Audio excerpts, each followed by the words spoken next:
still have 5 minutes.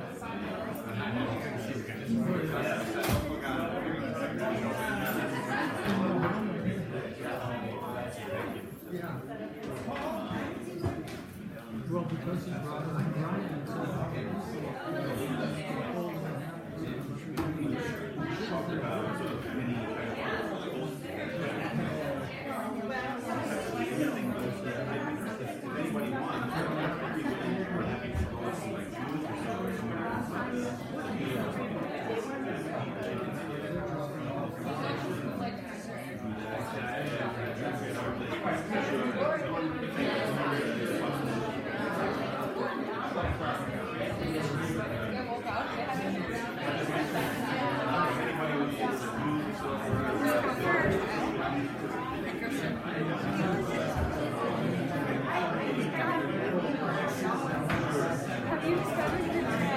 Have you contacted like Sharp? I have contacted Sharp yet.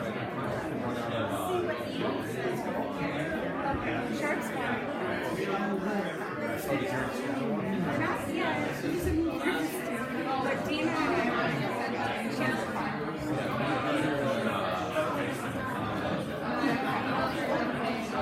Yeah, I haven't, because I can't find like an online schedule. So I'm gonna have to like call her. See, I just got and I'm like, hey, I can do it. I'm an adult. I'm an adult. I can do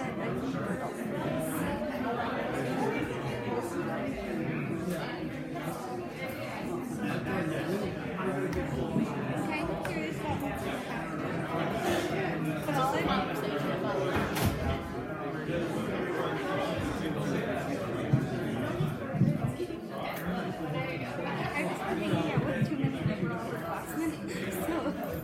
they've been telling these things about I think they're just but I don't know.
I'm from New York. Good afternoon. Good afternoon. Welcome to all of you on this rainy, muggy afternoon. Thank you for coming. And welcome to another season of events sponsored by the Center for Politics and the People at Ripon College. There is a sheet circulating with all the events this fall that the center is sponsoring, so please pick one up before you leave. You'll know about the events that are coming for the rest of the semester. My name is Brian Smith. I am co-director of the center with my colleague, Professor Henrik Schatzinger. In this, our first event of the season, we have a panel discussion on this very difficult day called Memories of 9/11, Are We Still Divided?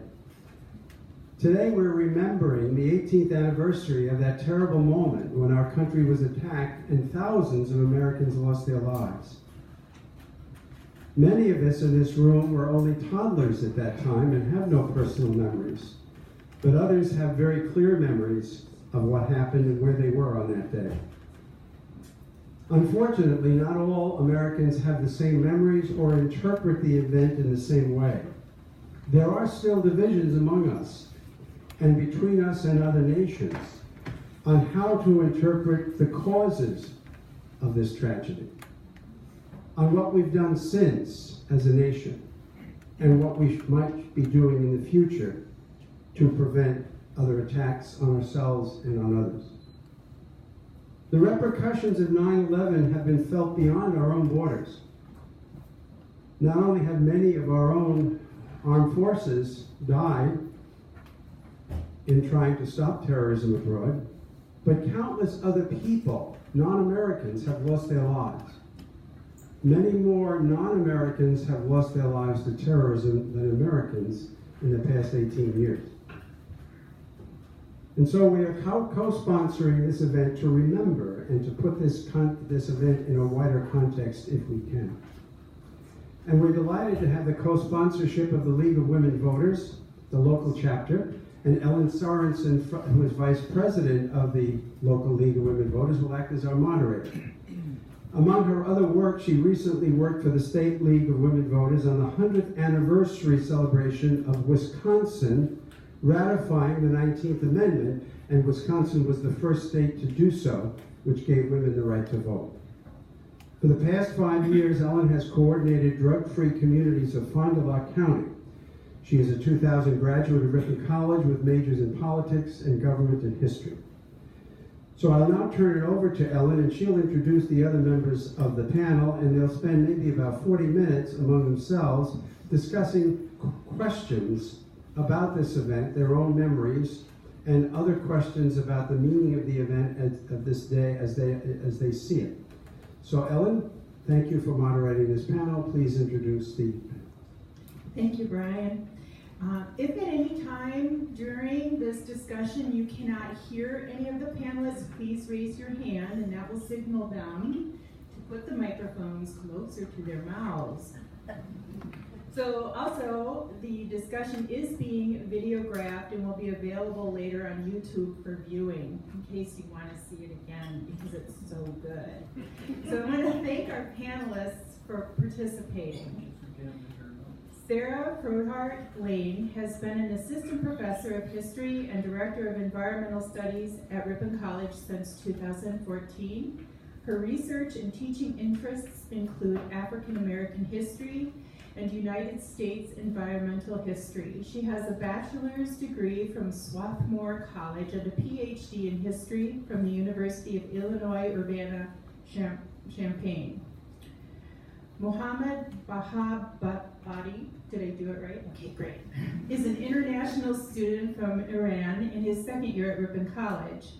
He is a double major in philosophy and mathematics and a member of the Ethics Bowl team.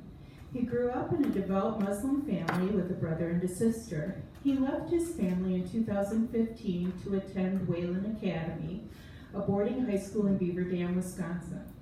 Since moving to the United States, he has explored various faith traditions by attending a month-long Christian camp at Emory University in Atlanta and living with a Jewish family for 3 weeks. In 2016, he was confronted by the travel ban that affected the citizens of 7 Muslim-majority countries, and this keeps him here from his family to this day. Holly is a retired U.S. Army officer, who you all know as the coffee guy right now, who first came to Ripon as an instructor with the Ripon College ROTC department. He is now back in Ripon as the owner of Mugg's Coffee House. Holly has more than 20 years of military experience with combat deployment in Iraq in support of Operation Iraqi Freedom. He was assigned to and was working in the Pentagon on September 11, 2001. He has firsthand experience of these events, as well as time served in several different regions of the world. Paul Ethington, Reverend Paul, grew up in north central Wisconsin and was an exchange student in Germany and Japan during high school.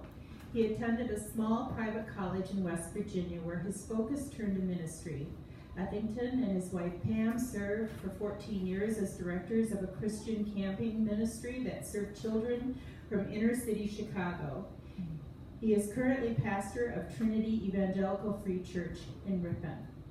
So what we're going to do is about 35 minutes of panel discussion, and we're going to then take questions from the audience. And as you listen to the panel discussion, I ask that you formulate very succinct questions. Because when we take the questions, we want to take as many questions as we can from this audience. We don't really want a dissertation. We want a very well-formed question and something that's germane to the topic. So because Matt was in the Pentagon on 9/11, he is going to, this question is going to be a little bit more structured. We're going to ask him to begin with where he was, which we know where he was, and what are his memories of that day. All right, hey guys, thanks. So as Alan mentioned, I was in the Pentagon. I was assigned to that. I've been there a few years by the time 9/11 happened, and my memories of that day were we were standing in my boss's office in the Pentagon, just watching the news. We had obviously heard the news and seen the news, and we're watching it about the first tower that was hit in New York, and just we're discussing what it was. I mean, it was still speculation at that point what all was going on. It was, I mean, just a lot of uncertainty, a lot of speculation of what was behind it.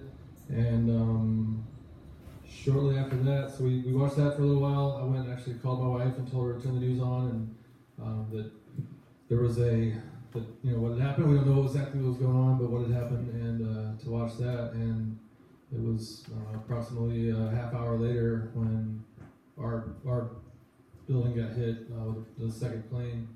So yeah, and it was just it's all kind of a blur when you think back on that morning. But yeah, we were certainly in proximity of the plane and the building, so we were, on the adjacent hallway to it, and we just saw all the lights went out and our windows were just in flames. And if you understand the structure of the Pentagon, the windows are layer after layer after layer after of this kind of industrial strength plexiglass. So you're just kind of watching these things melt, and it's all dark, and then it's just complete chaos, as you can imagine, trying to evacuate a building with that many people. So fortunately, there were two separate parking lots, and we kind of went out based on which area of the building you were in. So yeah, my memory personally was I thought it was a bomb, even after watching the planes, the plane hit the tower. I thought we had been hit by a bomb. That's what it felt like. That's what it seemed like. You just couldn't imagine another plane hitting the building you were in at that same kind of proximity of time. So yeah, it was a wild morning for sure, to say the least. And at that time, we were still really confused. All the cell phone service was dead. You couldn't call anyone. I spent the next hour or so just trying to evacuate. We ended up evacuating into a different parking lot than what they had the medical triage set up as for the people that needed it and could get out right away. And fortunately for myself, before they shut all the highways down that were within the vicinity of the Pentagon, I was able to borrow a car because I commuted to the Pentagon for work. I didn't drive, so I was able to borrow a coworker's car and drive home. And a couple hours after telling my wife to turn the news on, and she was just terrified and has no idea what's going on. Me having no idea that she was going to see that on the news. I was at the door, so I walked in, and she was pretty shocked, and we were. Sorry. Didn't expect that. Sorry, I don't talk about this very often, but yeah, I mean, just you get to come home and hug your family, and that's what I remember most. Thanks, Matt. My story isn't as colorful, certainly, but I was sitting there playing with my little 10-month-old at the time when I was a freshman in college this fall, and so he has no memory of these events. I was sitting there playing with him, and I was at my in-laws, and the news was on in the background, whatever news channel was on, and I saw the corner of my eye, they were replaying this footage of the first plane hitting the World Trade Center, the first tower, and I thought, what? My first thought was like, some pilot wasn't paying attention, there was an accident in the Bell building. I just thought, wow, that's how terrible, unfortunate, people are going to get hurt. And then I kept playing with my son, and then just moments later, of course, saw that second one, and then my heart just sunk. I thought, what is happening? And I didn't even have any sort of framework to process this. I thought, well, what could be happening in this world that you know, these airplanes are hitting the buildings. And so I grabbed my son and went in the other room and found my wife, and we talked briefly. But yeah, it was just, I also look back at that time and realized that it was only about 7 months before that my dad had died suddenly. I was 26 and my dad died suddenly at age 58.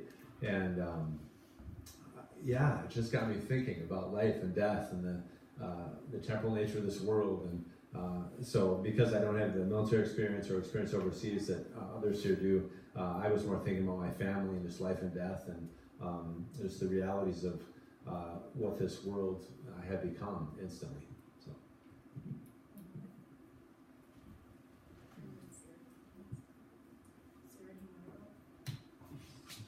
Good to start with this. Hi.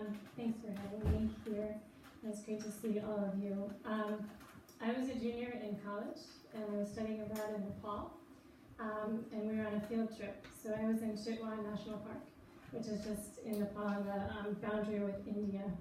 And what was in the United States, September 11, 2001, is the one and only time I've ridden on an elephant. So it was a very, very surreal experience. Can you hear me? Okay. So we were in a hotel when we heard the news, and the program director just came knocking on all the doors and said there's been a terrorist attack in the United States. We'll meet at the end of the hall. And then we all gathered and heard after the planes had hit, so it was a bit delayed.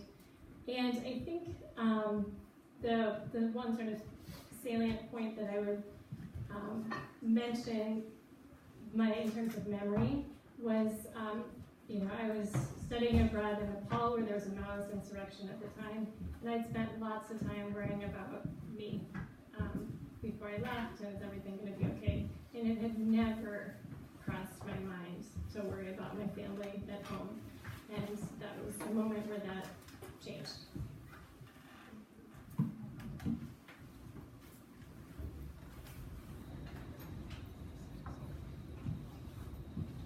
It's really hard to go after all of those stories.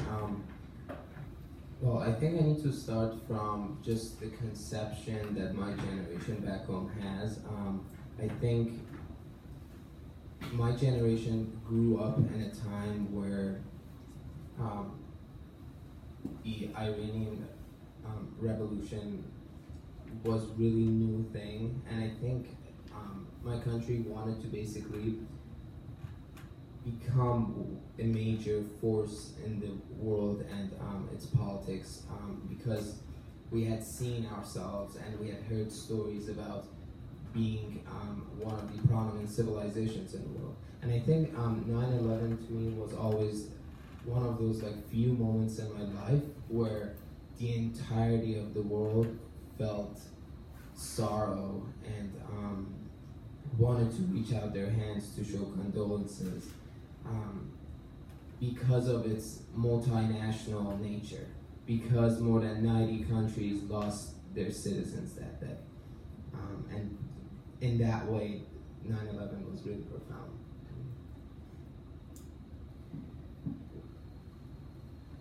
The second question we have, and our panelists will have a more organic conversational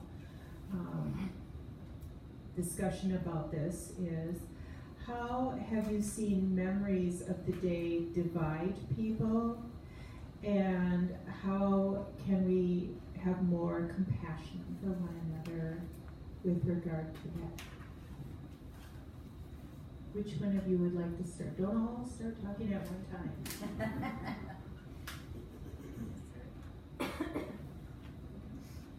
Well, I think back to the multinational aspect of it. When I came to the United States, I think one of the biggest shocks that I had was just seeing some attitudes in the airports and different places, because, you know, from the outside world, you always think that 9/11 was something that brought us together as an international community, and we pride ourselves that our president, basically 1 month later, it started discussions in United Nations about dialogue between civilizations to basically bring United States and Iran closer together and start diplomatic conversations towards a path in the future where like we don't cut connections as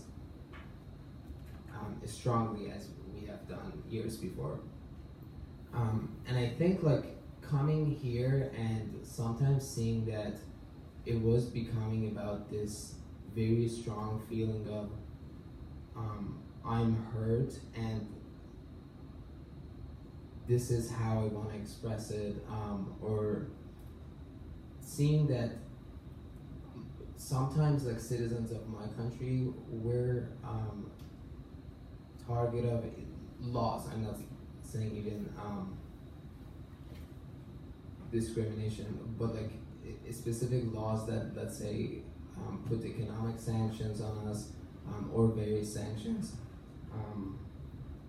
It was hard to see that because my country didn't have to do anything with it, but I think when the discussion becomes about my pain and this us and them mentality, those feelings can get out of hand.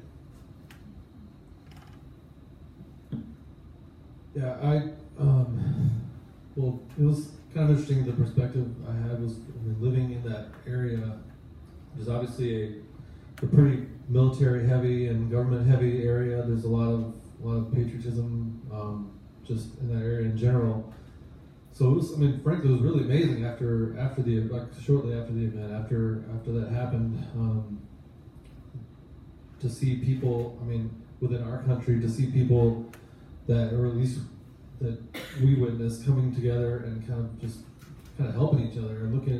There seemed to be like an era of grace towards each other and an era of just kind of just understanding how important life is. So, I mean, there's that facet of it that's heavy on everyone's heart, to include people from these other countries that were the target of this attack as well, that were happen to be American now or in America or whatever their situation is. So it was a really kind of mixed bag of emotions for me. I know like seeing that kind of stuff was great, especially up there where it's an area where there's not a whole lot of just overly friendly chit chat between people in general. So like it's not rural Wisconsin or small town Midwest. So to see people like really helping each other out or letting each other in on the highway, it's just like a thing that doesn't happen up there. Really, it doesn't happen ever. So you process all that and you experience all that emotionally, but then at the same time, especially when you're having to kind of professionally process, all right, what are we going to do about this now? Like, I mean, obviously, now that we know what's going on, now that we know what's happened, we know who was behind it, or at least we think we do. Then what are we as a country and as a armed force going to do about this? So that's shortly after the feels of trying to understand being together. You're processing, all right, how's this going to involve me, and then how's that going to affect my family, and how's that going to affect my future? So that was a huge piece. And then the other piece, to touch on what Mohammed said, is like it didn't take long to really see kind of where you're coming from. It didn't take long to see how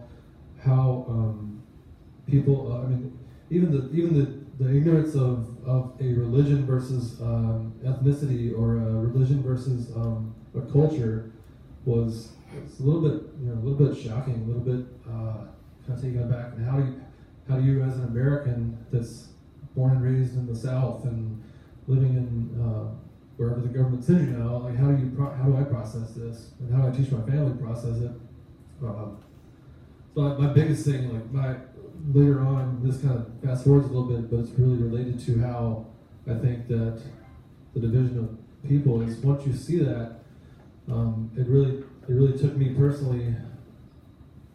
It took me kind of thinking about that other perspective and thinking about how would I feel if this happened in Iraq or Iran or somewhere where I was it was flip flop, you know, and I was the American, and we had carried out some sort of attack on this country, and yeah, it was rough. I mean, it's heavy to process. How would you feel in that situation if people were looking at you and you had absolutely nothing to do with this, and actually were heartbroken for the citizens of that country? Yeah, that's really the kind of the divisiveness I started to see, and you maybe still see. And I think that we have to just do what we can to educate each other and talk each other through that, and understand more about what's behind it. I mean, like, obviously there's something behind that to feel that way. So there's something emotionally going on that's driving that feeling. So it's kind of understanding what is that feeling for that person or yourself. I don't know if that really answers it. Just briefly to talk about my experience when I was in Nepal after the attack on the themes of division and unity that we're bringing up. It was very striking to me the incredible outpouring from all the Nepalis that I and my fellow American students met right afterwards, just how empathetic they were and supportive, and how helpful that was for us processing. And then there was a continuation of empathy and support after the U.S. started bombing Afghanistan, but there was absolutely a change in talking, for example, to my host family, where there was more differentiation to say, we support you individually, we feel terrible about what's happening individually, however, we disagree very strongly with what your government is doing. And that was a pretty noticeable switch, just kind of in the talk of it. And then just on a very personal note of a theme that I think often happens in wartime, how it can bring people together as well. I was actually pretty lonely in my study abroad program. It was like 3 or 4 weeks in, and I hadn't, I liked the people, but I hadn't really made strong friendships. I was in somewhere very, very different from home, wasn't with family or friends. And I remember earlier in the day on September 11th feeling lonely, and I didn't have that ever again on my study abroad program. And I think in part there was a bond that occurred with all of us in that moment, and that's not entirely atypical. And what is so, I think, challenging is the way that unity and community bonds occur often by othering as well, right? And so how is it that you can strengthen community ties in a sense of common experiences and support and all those things without that being by ruling out other groups? I think that's part of the challenge that we face. It's funny, strategically speaking, if you ever participate in a panel discussion, you go last and don't have much to say. Others have already covered a lot of what I thought anyway, so I just have to throw a few sentences in here. What comes to me is that the memories themselves, our memories essentially are an expression of our worldview. We all have a set of lenses that we wear, and so we recall those memories, and then certainly they can divide if we have differences, and if we choose to not, walk through those differences and talk them through. When he first approached me, we clearly have some different thoughts on the world and so on, but we just had a great discussion. I enjoyed it very much, and just really kind of gives you this dream for how people could get along. What I saw after 9/11 and since then on occasion is that we seem to long for a relationship. We seem to long to have things right and be in a relationship with one another, and yet there's this barrier. And so, as I think Sarah just said, events like this can kind of bring us together, and yet it seems like often, always ultimately, that it's temporary and then it just kind of comes and goes. And so that it strikes me as just a kind of a student of a people watcher, that we do long for relationships, but there's this barrier. And so I think that the memories as they're expressed can reveal divisions in relationships. That being said, it does strike me, Sarah, as you were saying that you felt lonely as an exchange student. My experience in Japan, this was in the early 1991, and I remember them still talking about Pearl Harbor, and it's curious because this is odd. I was 16. People were actually talking about Pearl Harbor, and a couple even said they were sorry, but they never said anything about Hiroshima and Nagasaki to me. And of course, that was long before I was born. But it was just curious how they were processing that a generation or so later in Japan. And certainly there's different perspectives on that, the bombing and such. But anyway, what I take from this, what I've observed since 9/11 is that I think people really do have a longing to be in right relationship with one another, but there seems to be a barrier, but at times it can be overcome through tragedy or even good things where people seem to come together. So. Thank you. I'm going to move on to the third question.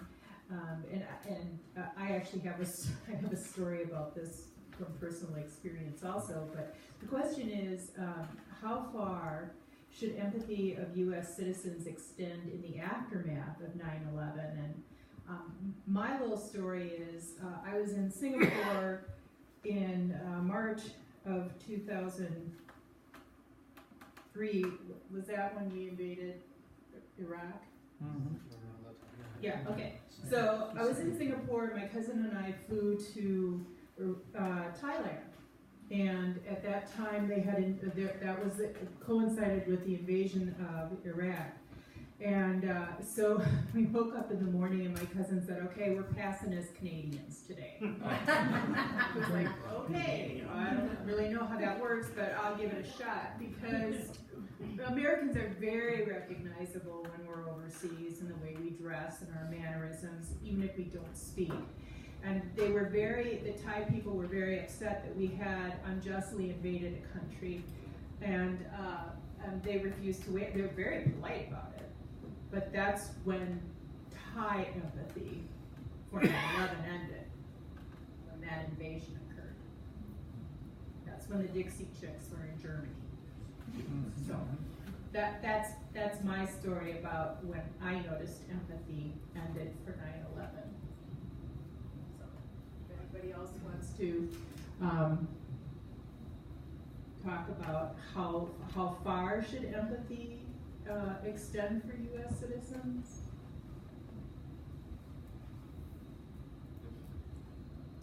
It strikes me that, thinking about the word sympathy and empathy. Empathy would be putting ourselves in somebody else's place and really being able to feel what they felt.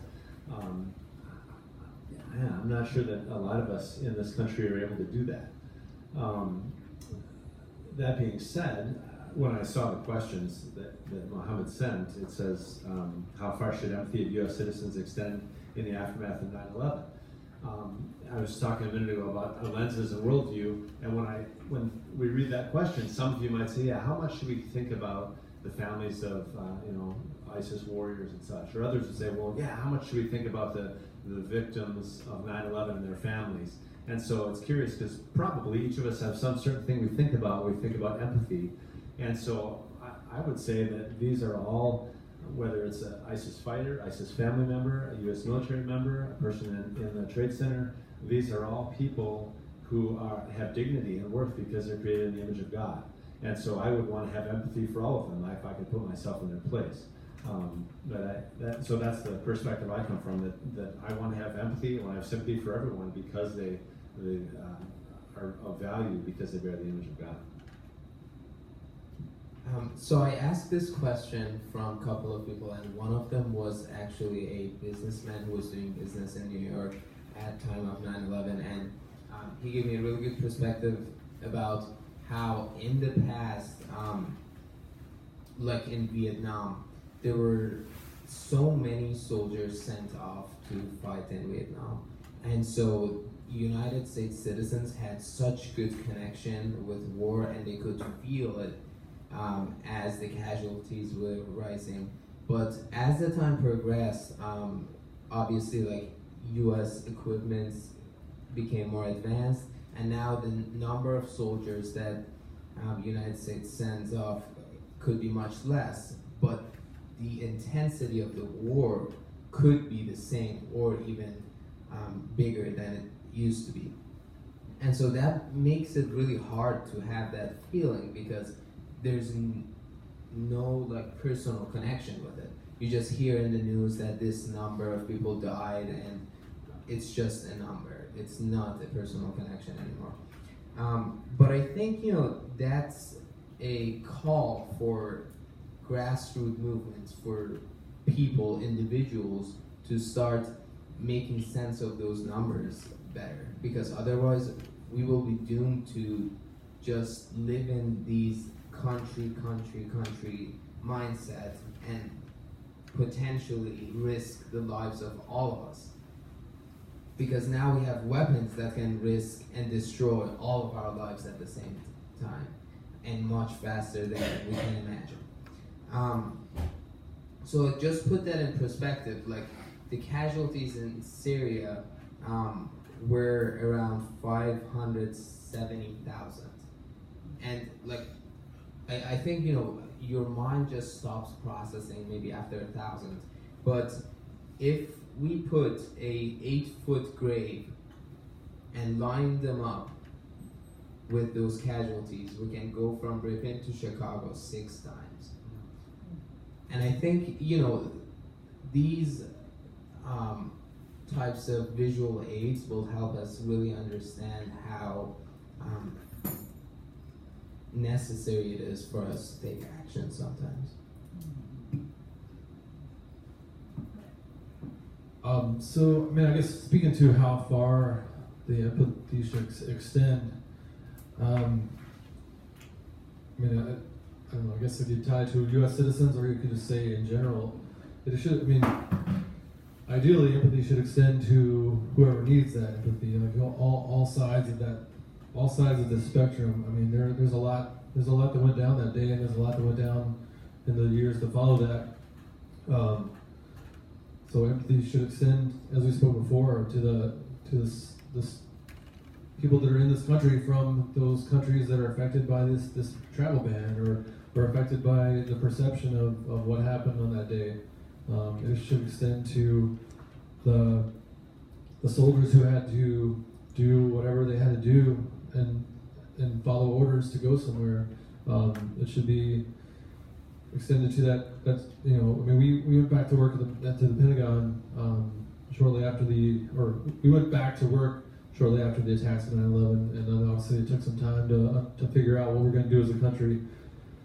And shortly after those attacks started, if you don't understand the Pentagon, it's a reservation. So it's open to the public up to a certain area, and then it's not open to the public anymore. So when that happened, we were just going back to work. We're just going to our normal duty spot for the day, and we're getting, you know, there are protesters throwing red paint at us because the perception is that we're killing people unnecessarily. But so there's sides from all this. The empathy should extend to the citizens of Kuwait who are being abused by a dictator. I mean, like, wherever you stand on the spectrum, that's a fact.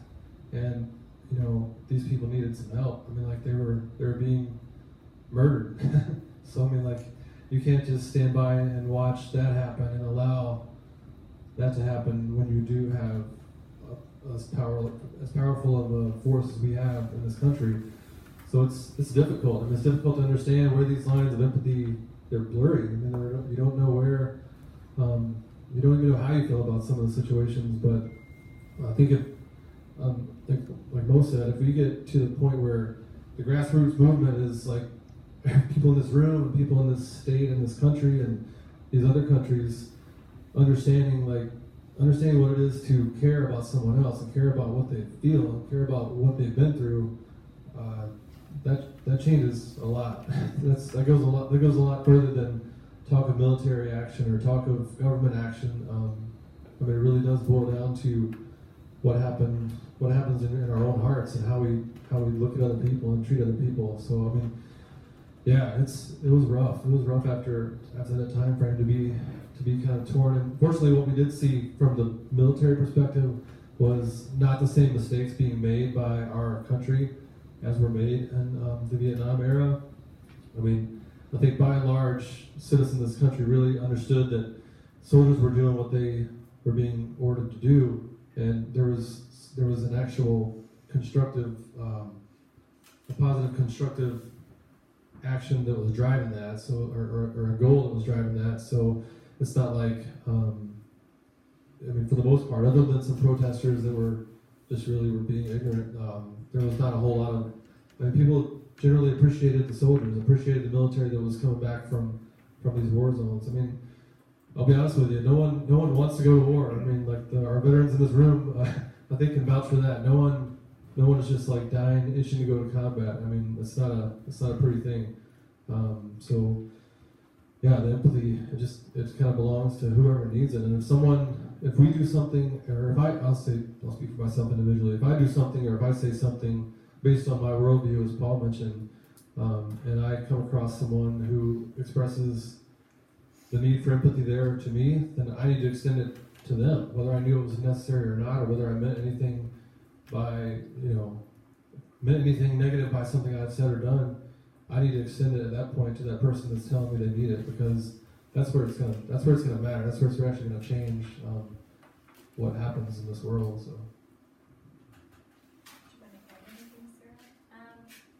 Sure, I guess just briefly I'd say I'm not used to thinking in terms of limiting empathy. Some of you have had me in my prisons and punishment class, and I emphasize that I come from the perspective that prisoners are first and foremost human beings, right? And so I think humanity shouldn't know bounds in terms of empathy. But I wanted to highlight one of my earliest teaching memories that relates to what I saw as sort of a limit of empathy post 9/11, and I think it was about 2006. I was a teaching assistant in graduate school, and the professor for whom I was a TA was lecturing that week about Japanese American incarceration in World War II and how the American public more broadly responded to that.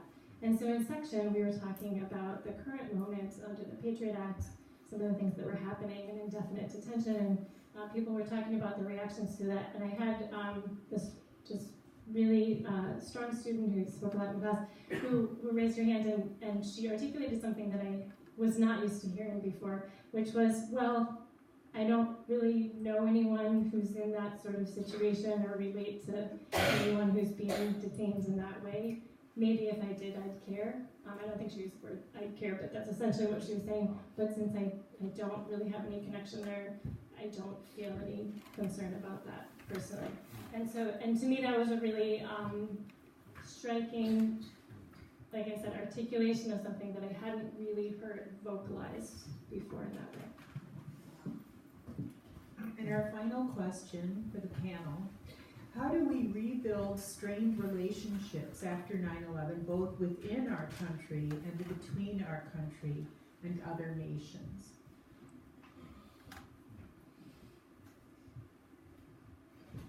Who would like to start this? I'll go first since I have very little to say, and then you go up. I would just say, as the historian, we're always emphasizing the need to hear multiple perspectives and multiple voices when we're writing history, and I think that goes for the present day as well, to hear as many perspectives as possible. So I would actually respectfully disagree, if I heard correctly, what Professor Smith was saying about it's unfortunate that we have different meanings and memories of 9/11, and say that I think that's important. I think that's something that we need to embrace and recognize that although all histories have a perspective they're written from, we need to recognize it's going to mean different things to different people, and that listening and hearing those different perspectives is going to be crucial to anything going forward. Yeah, I echo that with all due respect. I actually wrote that down. I was thinking, I think it's great that we have a variety of perspectives and that we can sit and engage that way. And so that being said, I want to say, Mohammed, I do appreciate you asking me. And as we had a great talk, walking around the parking lot of the church building, Mohammed said, well, you're a Christian pastor, and we'd like to have a Christian voice on the panel. So if I may, I won't preach, don't worry about it. We're not going to pass an offering plate or anything like that. But just to take 30 seconds to give just my perspective on this is that we talk about reconciling nations. Nations are made of people. And so ultimately it's about reconciling people. And people were created to have a relationship with each other. And so I think about trying to make this right, and I think about an old truck I used to drive, and it's gone now. But it was to beat up old truck, and I could change the tires, I could put a paint job on it, I could change the windows and wiper blades and everything else, but the engine just wouldn't run. It was no good anymore. And so the only thing I could do for that truck really was replace the engine. And so again, I respectfully just briefly submit the Christian perspective is that God's word would say that Jesus came to live and die and rise again to reconcile us to God and to each other as a result of that. And so then, to me, the answer to this question is about changing the engine in the car, so to speak, that we can make it look nice and put flowers around and such, but in the end, I would respectfully submit that the Christian perspective is that we need to be reconciled to God and then be reconciled to each other, and that's possible then through the person of Jesus Christ and His work. That being said, it's interesting to me that the word in the question was, how do we rebuild strained relationships? Again, I would say I think that really since the beginning of mankind, relationships have been strained. And so I'm really pleased about having this kind of dialogue and moving in that direction. And again, I think that we should keep this rolling and keeping open to people's perspective and engaging with one another. I think it's a good step forward. So. Yeah, I mean, I don't really have a lot to add, but I would say, I mean, it's, as Paul said, we're humans. I mean, how do you rebuild any strained relationship? You talk about it, you talk openly about it, and you hear each other's side, and you understand what's behind the anger or the hurt or the confusion or the fear. So that's on us. I mean, that's on us as citizens of this country. It's on us as humans, and it's in terms of with the other countries. I mean, we can do so much as our interpersonal relationships with people in other countries, but we can't do the government's part, and the government has to. All governments have to be willing to do the same thing. I mean, it's. If you've ever sat in a room with just a bunch of representation from one government, it's confusing, and it looks like that is not possible sometimes. So to think of it happening with multiple nations and what has to happen for that interpersonal connection to happen between these governments, it's a lot. it's a stretch, but it's not impossible. And like, I don't know, you guys that are in this room, especially you students today, I mean, some of you students are probably going to be in one of those roles someday, you know? I mean, besides a room this size with this many people here, you know, it doesn't take much to think that one or more of you students could be in that role for whether it's a city or a state or or a nation. So I think you go into that with an open mind, because I mean, like the topic question of today was, are we still divided? I'm like, yeah, we're divided for sure. I mean, we're really divided, but not because of 9/11. There's a lot more to it. So I mean, it goes way beyond all that stuff, all that government stuff. It goes to understanding, you know, why countries, citizens of one country feel the way they do towards another country, and vice versa. And if we don't ever figure out how to do that, we're never going to rebuild strained relationships between countries. It's not possible. So that's really, it's saying it's kind of common sense, or it's just like right there in your face, but sometimes it's not as in your face as we would like. As I said before, I think 9/11 was one of those moments where, to me, so many countries of the world related to each other, and I think it was prime opportunity to take advantage of that. Just looking at my country, I think elections happened and things didn't go as well as you might have been expecting. But I think it goes all back to that dialogue of civilization and basically making those connections and way we can relate to each other through our culture, our history, and not only having our leaders do that and make them accountable, but starting those connections ourselves and reaching out any way possible. Because I think if we do that, then next time a representative comes in and is like, oh, those Americans are just hateful, we say, no, that's not true. And the backlash would be strong enough that those ideas wouldn't get anywhere. Right. Join me in thanking the panelists for this discussion.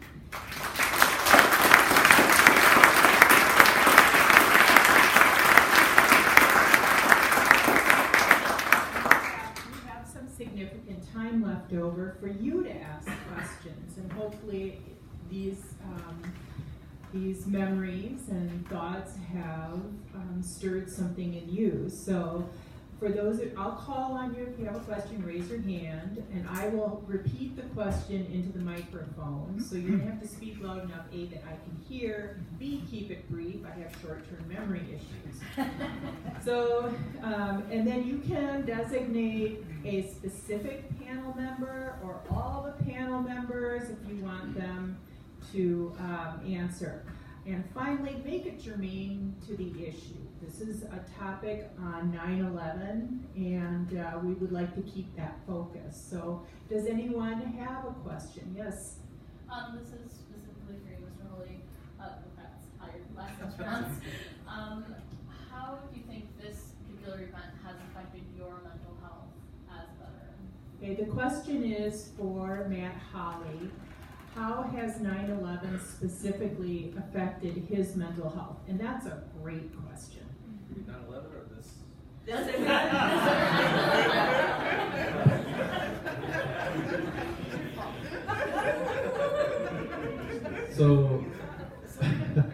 So how 9/11 has affected my mental. So obviously there are emotions that I'm not even that sometimes talk. I don't steer clear of this topic. I mean, some of the people that are close to me I've certainly shared with, but it's one of those things where I don't want to come across the wrong way. That's my biggest fear of like the event and talking about the event and being open. I mean, we had for the first several years after it happened, we would get together with my coworkers that were in that area, and honestly, some have struggled with it way more than I have. I mean, struggled with it emotionally. I think from the start, I saw a lot of sides from it, and a lot of angles of it to understand that it wasn't specifically targeted to me. So like I didn't really internalize it to that effect or to that extent. But yeah, it's not easy to talk about. I mean, I lost people that I knew and cared about that day, I think the biggest thing mental health wise is thinking how close it was to me not coming home and how proximity of that event. So I mean it's tough to process sometimes, but as Paul said, I'm a believer in God too, and I feel like that I was spared that day for a reason, and I have a responsibility to that. And some people weren't, and I had to look family members in the eyes and help them through the memorial service for their their family members. So I think the biggest struggle to not go on and on about it. The biggest struggle I dealt with was kind of what's called survivor's guilt. So you feel like I'm glad it was me. I'm glad I survived. I'm glad I made it home. But why did I make it home? And why didn't those other people make it home? So that's something you never really process through completely. You never really understand completely. It's just kind of you just have to. I think you have a responsibility to those that you still have in your life, and then to those you come in contact with, to treat them well and to treat them accordingly, and understand you don't know anyone's story. So it doesn't mean my story from 9/11 is not any heavier than anyone else's. I mean, whatever you felt that day, or your parents felt that day, or whoever it was, that's what they felt, and you can't no one else's story dismisses that or lessens that. So yeah, I'm doing okay. I mean, I was doing okay shortly thereafter, but it's just a lot of stuff. It's a lot of stuff to process, and a lot to kind of work through. The biggest piece is just why did it happen? Why was it in this hallway versus this hallway, and why did the people below me die and not me? So it's you work through it. So. I guess my question is perhaps for Matt or maybe the panelists in general. So, I mean, if I may, I was at a protest for our invasion of Iraq in March of 2003, the day my brother was deployed to Iraq. in March of 2003. We spoke on the phone that morning. And I guess my discussion with him, and I love my brother very much, and we've had discussions since then. I was in New York at the time. I was in downtown New York at 9/11, so I have lots of stories myself. I guess it's a hypothetical, but it would seem to connect to sort of the Christian ideals that have been discussed, as well as sort of the worldviews we've seen from the panel. I guess it's a hypothetical, but what would our nation be had we not retaliated? Okay, so the question is, That's the question. and this might be for all the panelists, what would our nation be had we not retaliated to 9/11? Would we be better as a nation? Would we be more Christian as a nation? That's. I guess I don't know. Okay. Paul, do you want to start with that? Let me take a break here. It's interesting. Anytime I'm asked questions, this is just how I process. That's your name, sir? Raphael, thanks.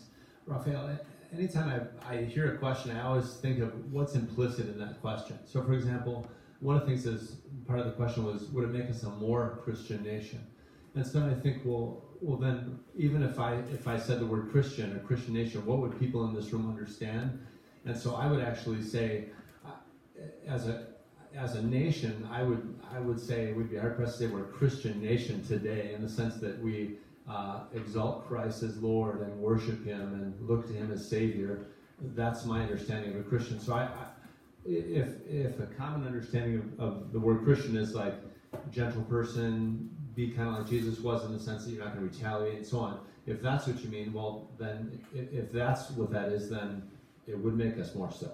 But on the other hand, you'd say, well, Jesus came because there was a right wrath for sin, and so sin offends God, and so there's really a number of dynamics there. So that's as far as I'm going to go. Really, that I want to make sure everybody else can speak on this too.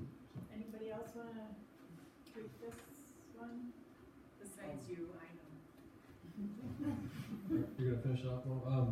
Yeah, Rob, I appreciate that question, and I can relate to it. I mean, you saw two sides of it at the same time frame, right? You were there when that happened, and you also had a family member that you love go to war for it, whether you agree with that or not. Whether you agree with them going or the reason for them going or not. Then you're certainly not the only one. So, and the way I've looked at it, I guess, to speak on it from a military perspective first, is a country didn't attack us that day. It was a terrorist group of a network that happened to be within multiple countries. So would we be closer as a nation, or more, or more Christian nation? I think I know where you're probably coming from with that. I mean, it's hard to say. I mean, will we be less divided? Possibly, but I mean, we're Americans. We'll find reasons to be divided. So I think that it's hard to say for sure whether we'd be closer together, or more of a Christian-based values type nation. But from the other side of it, if we hadn't done anything with this terrorist network that was actively pursuing citizens, not just America, not just the U.S., but within the U.S. and abroad, I think we can say with pretty fair certainty that they would have continued to. I mean, we weren't the only attack. I mean, like we all know, there were horrific attacks in Europe. My God, there were so many attacks in Europe, all over the place. So I think you can't. And maybe this is the army talking to me, but I don't think so. I mean, I think that you can't allow terror to breed, and you can't allow that kind of terror to breed and to grow and to fester, no more than you can allow terror that goes on within our country by our citizens to fester and to. So I think it's just going to ultimately. I mean, we have terror going on a weekly basis within our country, and it's like it's making it more and more divisive as well. So yeah, I mean, it's a fair question for sure, and it's a heartfelt, heart-wrenching question because I know that I think I can empathize with where you're coming from for that. But at the same time, like, it's hard to say for sure what would happen, but you can certainly say there's a good chance we would still be divided, and there's a good chance we would still be being attacked in one facet or another. If that answer helps, answer. I really am of a strong belief that if that had not happened, the world would have been much more closer together. And I think because of the sequence of events that happened after the Iraq War and U.S. military involvement in other countries, because just from perspective of my country, after that, we really felt that United States, a country that attempted to take over our government a couple of times before that, and even if you go way back to the 50s, by overthrowing a democratically elected government of Mossadegh.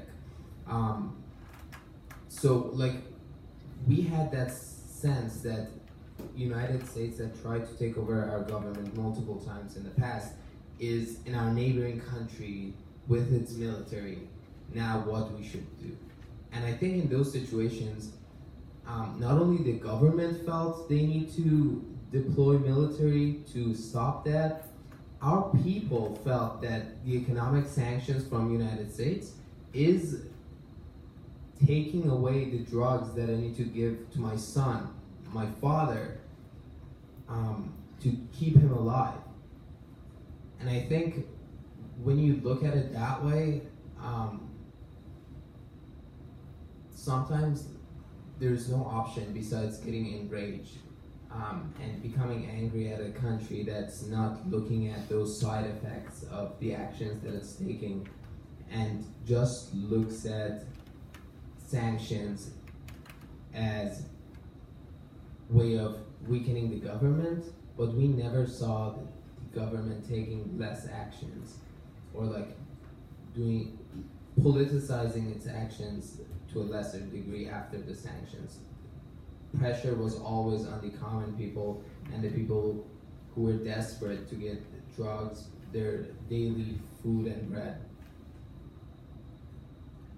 Donna, did you have a question? Yeah, this is kind of confused division. You speak of division over 9/11. Is that Yes. your point? Yes. Please enlighten. Okay. The question is, and I think probably most or all of the panelists should answer this. The question is, Donna is asking for a clarification and enlightenment on divisions within the country concerning 9/11. And that's a big question. So who would like to start? Do you want to start, Mohammed? No? Probably not. I mean, I guess the idea that any events, people make different meanings of it. And so what I think brings this event here in part is a question of sort of taking ownership over the memory of 9/11. And does any one perspective own that history and that viewpoint? And I get to say, this is how, for example, Americans should think of it. And I think kind of what brought part of this panel together was the idea of, I guess in part, seeing if 9/11 is a moment of change, right? Historians talk about change and continuity. So underlying, I think, Raphael's question in part and others is the question of, to what extent does this moment in history mark a drastic change, and in what ways? And so I think partly division speaks to the sense of change. Does it divide communities?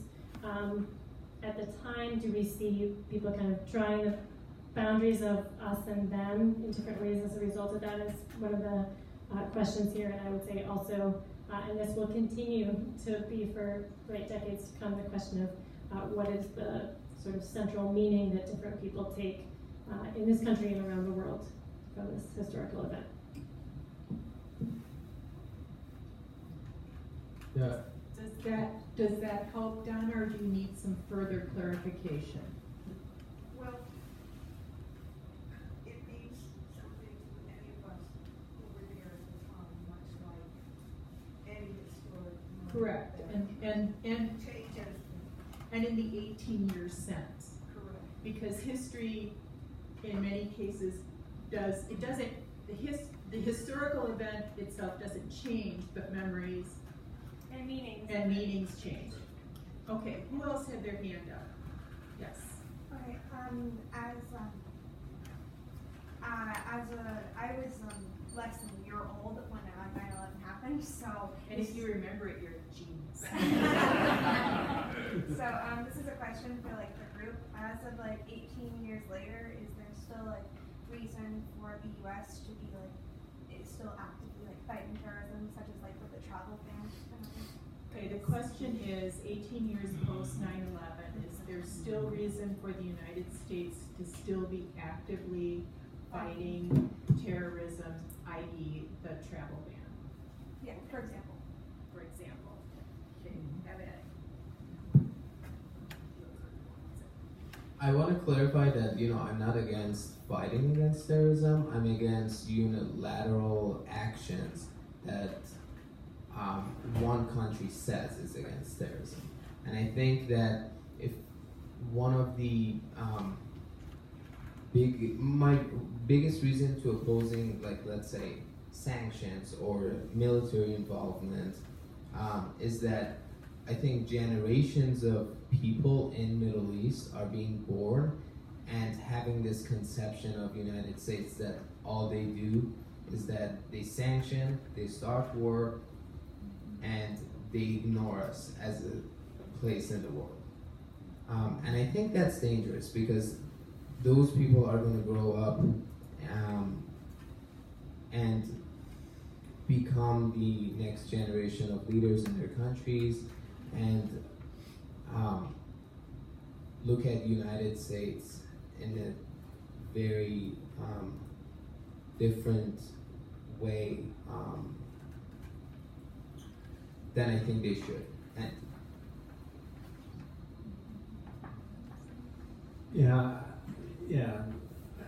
Boy, I think as long as this world exists, there's always going to be terrorism and pain and conflict and so on. And so I think that we, have an obligation to stand in and do right to try and stop this and protect somebody who's vulnerable and so on.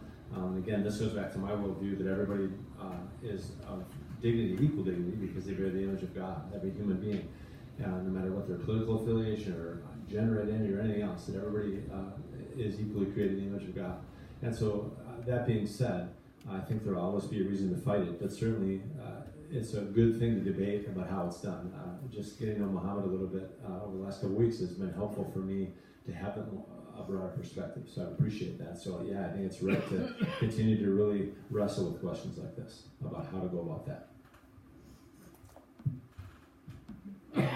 Really briefly, I mean, a short answer could be yes, because there are still soldiers dying in Afghanistan today, as of a couple of days ago.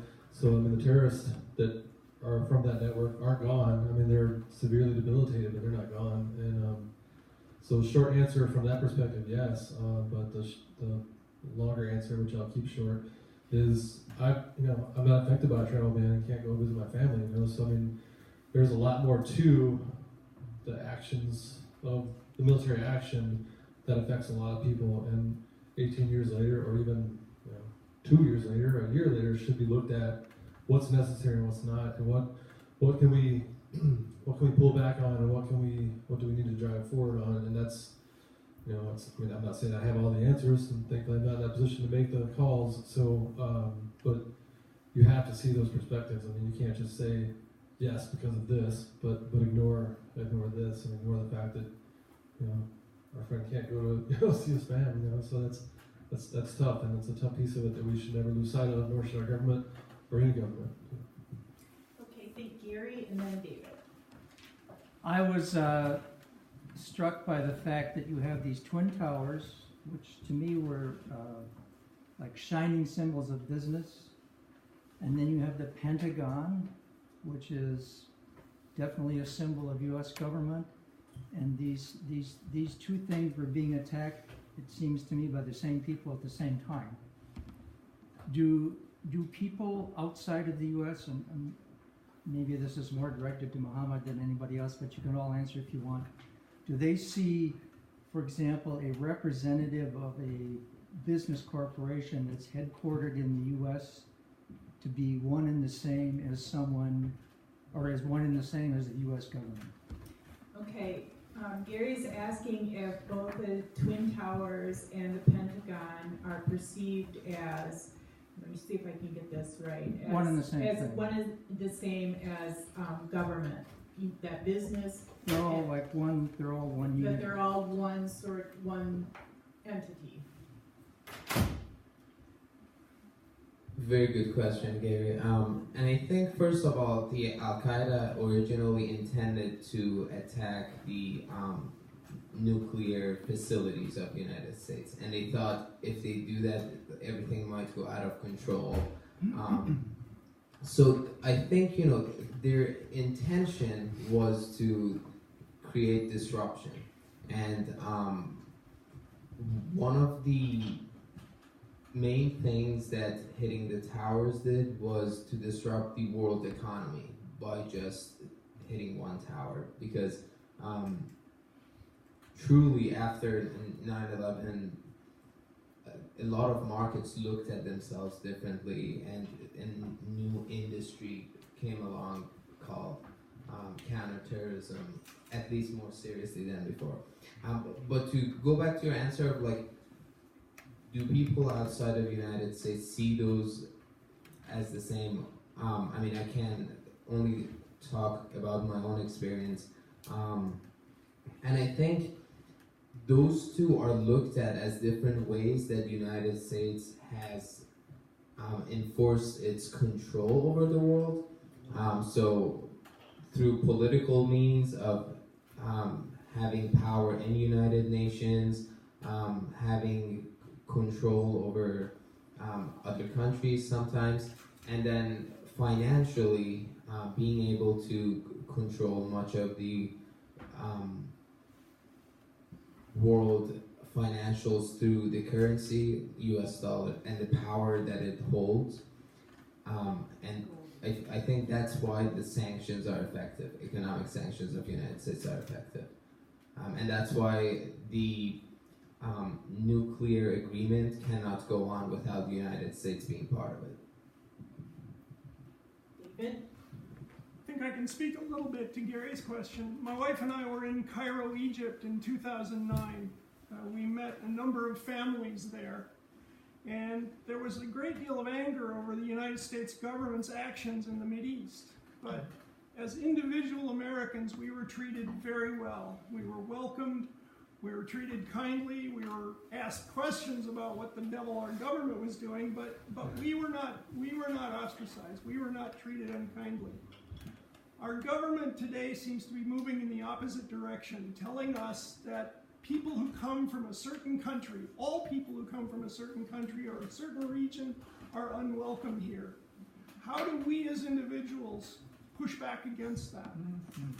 So the question is, and it's a good question, how do we as individuals, a grassroots effort, if you will, push back against government policies of not being welcome to people coming from other countries?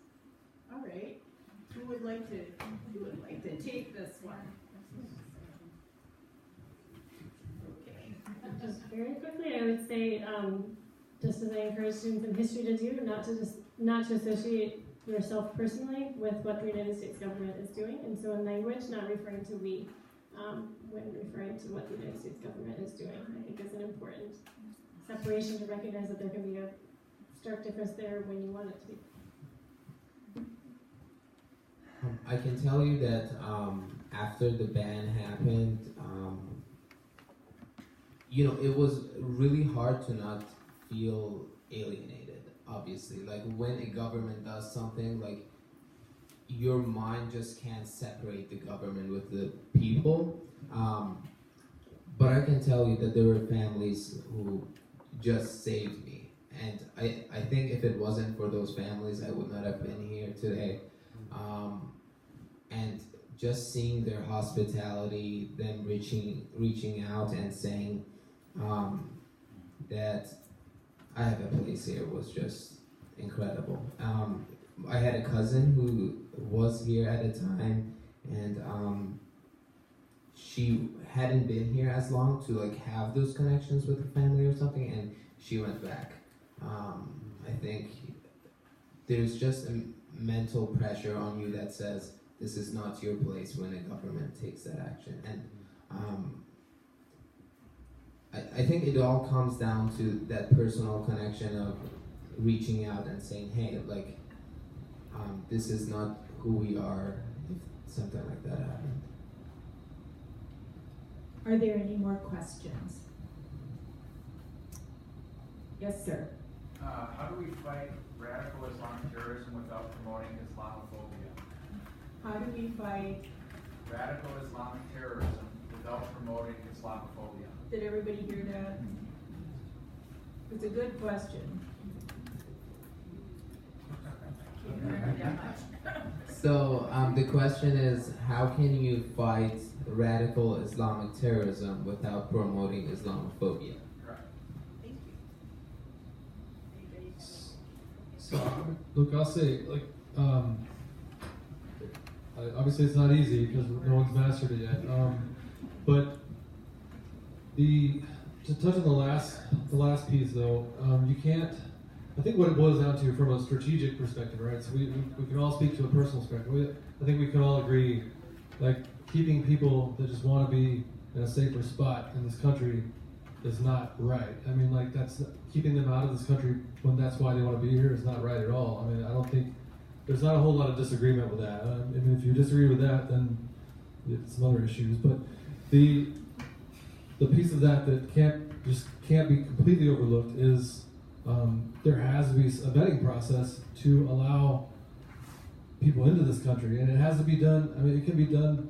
I'll be frank. I think it can be done better than it's being done now, and it shouldn't take some of the things that we're seeing now to happen. I've been in a war zone where we have to vet people that we work with every day, and some of the coolest people I ever met. I mean, and to go back real quickly to the perspective of the other country toward us. I mean, I did patrols with Iraqi soldiers. Their main goal is to have their country be better, and the same goal as we have. We want to live in a safe country. We want to raise our family in a safe country, and being able to walk side by side with an Iraqi soldier who wants the same thing for his country as we want for our country, and we want for their country, it's powerful. I mean, you learn a lot about someone, and I could have easily gone over there with this perspective, and so could my fellow soldiers of, well, you know, everyone from this region of the world is this, and one, you lose a lot of personal relationships because I made actual friends over there that I actually got to interact with and spend time with, and second, you lose a lot of when you basically set yourself up to come back to the country and fail as a citizen and fail as a human.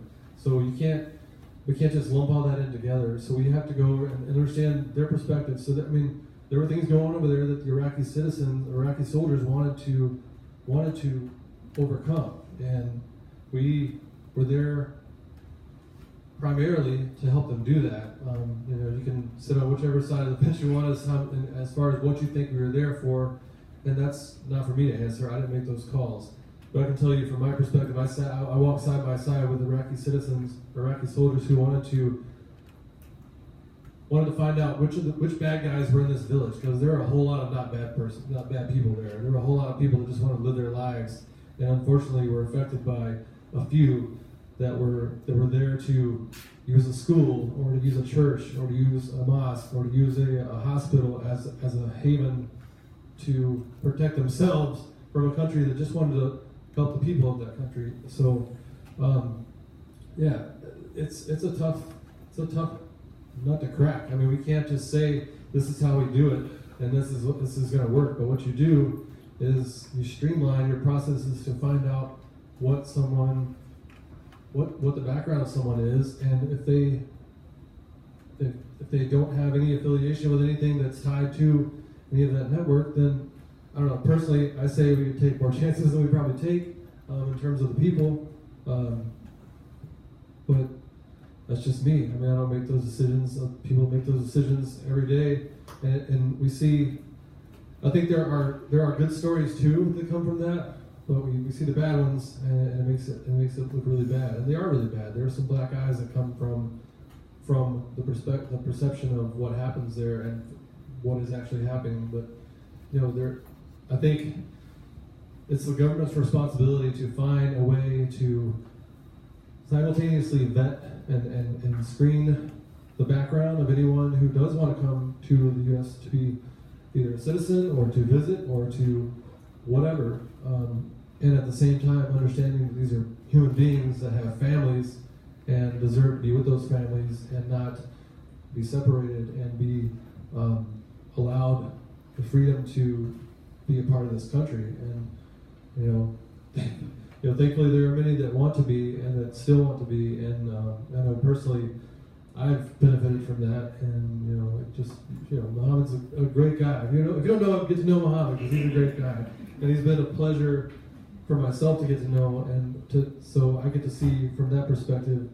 If we don't figure that out as a government, we're going to have a whole lot less of Muhammad in this country for the right reasons, and wanting to just get to know another culture and learn and grow and develop relationships. I'm very concerned about the use of the term radical Islamic terrorism, because I think that then that gives us that we they, which is always used to create wars. What about the radical Christian terrorism that we have going on with people shooting people in the U.S.? We don't hear that term used. So I'm uncomfortable that we think that there are many, many people in the world who are Islamic and who are Hindu and who are from other cultures, and to suddenly create this generalization that we have Islamic terrorism. To me, these are terrorists. We need to give them another title. Okay, so Judy's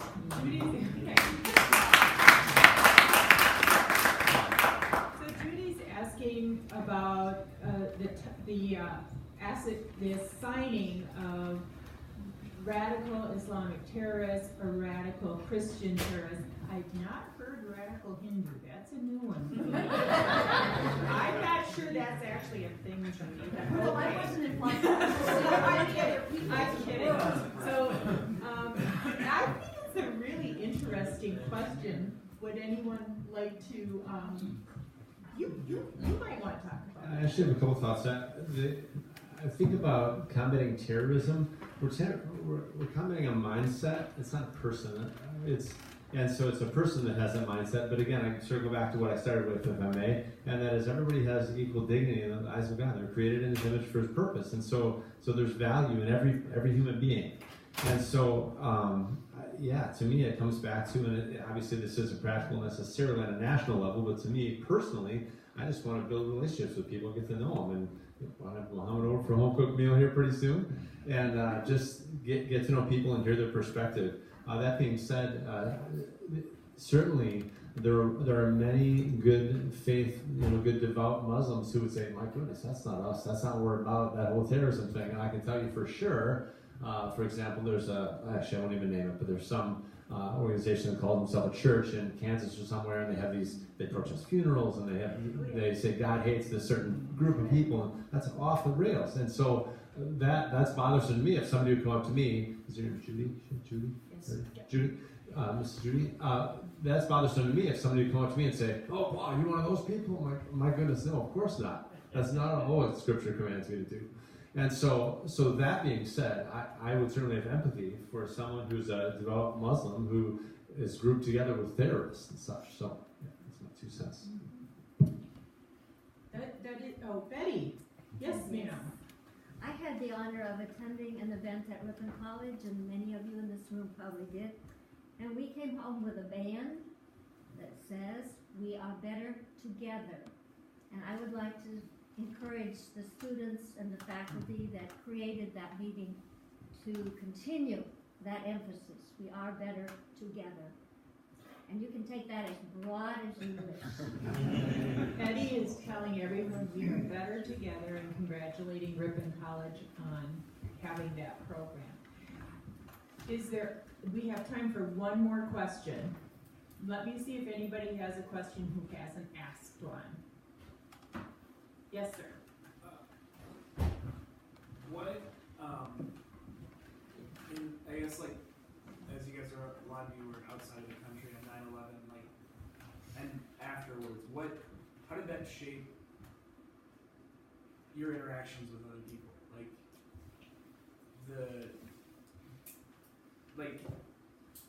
Did you have, like, when you were dealing with, like, the other Iraqis and that, did they see you as, like, a personal victim of 9/11, or was it, like, how was that, and, like, with you, Professor, you were in, like, was it that you were personally victimized, or that it was, like, a national event? So is your question as they traveled abroad during or post 9/11? Yeah, like in relation to that, I guess. So in the context of 9/11? Yeah. As they traveled abroad, were they looked at as victims? Can I get a chance at rephrasing it? Tell me how it is. So the question is, when you look at people outside of the United States looking at 9/11, were they personally feeling that United States citizens were hurt, or United States as a nation was wounded that day? Like the idea that you were hurt as Mac versus you were hurt as an American, or you. That's a good question. I didn't go overseas anywhere until 2004. So I mean, obviously some time has passed from September 11th, 2001 to then. So I think, but in general, I think like the consensus or the feeling was, so we interacted with soldiers, Iraqi soldiers, and Iraqi civilians around the communities that surrounded us. And it was very clear that, I mean, I didn't go anywhere not in uniform, so it was very clear that some citizens of that country had one view of us, and some citizens had another view, completely different. And maybe some of the soldiers did too. I mean, honestly, we went to work side by side. Some of the Iraqi civilians that were on the post, or the base where we were assigned, and some of them worked all day to help us and help build our houses and help maintain our equipment. And then some of the same people went and used some of the information to bomb our base that night. You know, so you could sit there and try to lump people together, or you could appreciate the relationships that we formed there. So I personally chose to not lump people together, and I chose to. I mean, when we interacted with people that obviously didn't like us very much, I was on guard. You know, I was just kind of, all right, I'm not here to do anything, but I'm definitely here to defend myself if someone has something that I want them to have, and they start shooting at me. So that's like, you don't want that. But at the same time, I think I see this perspective of I tie it down to these groups of kids. So there are these kids that they would see us driving by, and they knew that we meant candy. So they wanted candy from the American soldiers, and we were smart to say, one, it was really cute. You see little kids, it doesn't matter what nation you're in, these little kids want candy from you, and you have the ability to do that for them. It puts a smile on their face, and it puts a smile on your face. But the deeper symbolism there is this younger generation of kids. They had no idea whether they should hate us or whether they should agree with us being there. They just knew that we meant one thing to them, and so I think that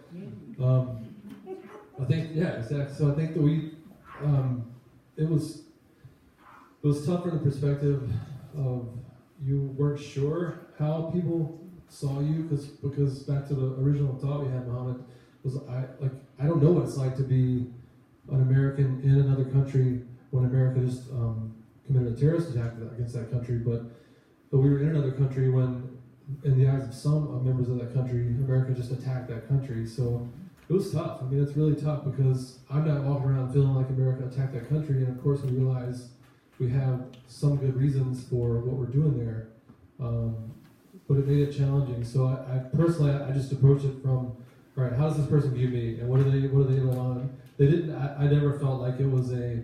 I mean, I never got asked the question anyway. How did you individually feel about 9/11? But it was more like, hey, let's talk about your country. But we didn't really get into the dynamics of the government kind of thing. It was more about, hey, what's your family like, and what's your family like? And that, honestly, I think that's the only way we're getting anywhere. Is if we see past all the BS that the government brings with it, and see to, hey, what's your family like, and what's your family like, and that's what I appreciate. That's the relationships that I came home with really cool memories of. That's what it was. That answers your question? Yeah.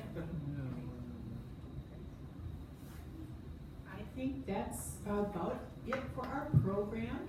So I think Professor Brian Smith has some final words for us. Let's give the panel another round of applause.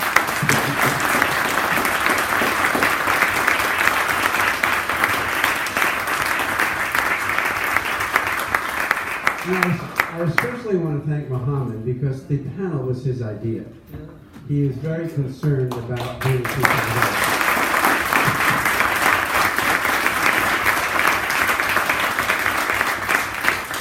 And Pastor Paul, don't just invite him to dinner, invite him to come to your church and explain what Muslims really are like. That would be a first step. Thank you. We want to thank you all for coming and hope that you'll take with you the sheet that we have about our events for the rest of the semester. I think there's a pile in the back.